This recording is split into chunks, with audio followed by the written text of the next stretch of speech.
આજથી અમરનાથ યાત્રાનો પ્રારંભ થઈ ગયો છે અને શ્રદ્ધાળુઓના પહેલા જથ્થાએ બાબા બર્ફાનીના દર્શન પણ કરી લીધા છે। આજથી અમરનાથ યાત્રાનો પ્રારંભ થઈ ગયો છે। શુક્રવાર સવારના રોજ જમ્મુના બેઝ કેમ્પથી પહેલગામ જવા માટે શ્રદ્ધાળુઓની પ્રથમ બેચને ફ્લેગ ઓફ કરવામાં આવી હતી અને ભક્તોની પહેલી ટુકડીએ બાબા બર્ફાનીના દર્શન પણ કરી લીધા છે। ત્યારે અમરનાથ યાત્રાના રૂટ પર બમ બમ ભોલે, જય બાબા બર્ફાનીની અને હર હર મહાદેવનો ઘોષ સંભળાઈ રહ્યો છે।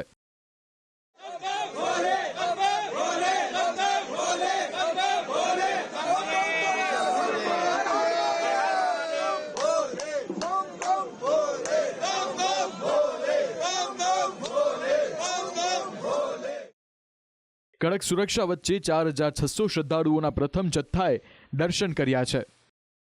आज यहाँ पर श्री अमरनाथ जी श्राइन बोर्ड के द्वारा जो पूरी यात्रा आयोजित की जाती है उसके अंदर हमारे यहाँ पर सभी लोग सहयोग करते हैं, जिसमें चाहे सिविल सोसाइटी के लोग हों, हमारे यहाँ के लोकल स्थानीय लोग हों या हमारा यहाँ पे पूरा डिस्ट्रिक्ट एडमिनिस्ट्रेशन और हमारा पूरा गवर्नमेंट का पूरा अमला हो, सभी लोगों का सहयोग से पूरी यात्रा संपन्न होती है।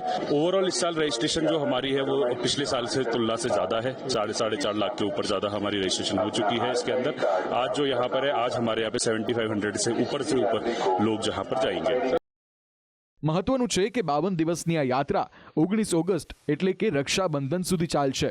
અમરનાથ યાત્રા પર આતંકવાદી પડછાયાની સંભાવનાને ધ્યાનમાં રાખી ત્રિસ્તરીય સુરક્ષા વ્યવસ્થા ગોઠવવામાં આવી છે। આ ઉપરાંત ભક્તોના તમામ બેઝ કેમ્પ પર સીસીટીવી અને ડ્રોન દ્વારા 24 કલાક નજર રાખવામાં આવી રહી છે। બ્યુરો રિપોર્ટ, સંદેશ ન્યૂઝ।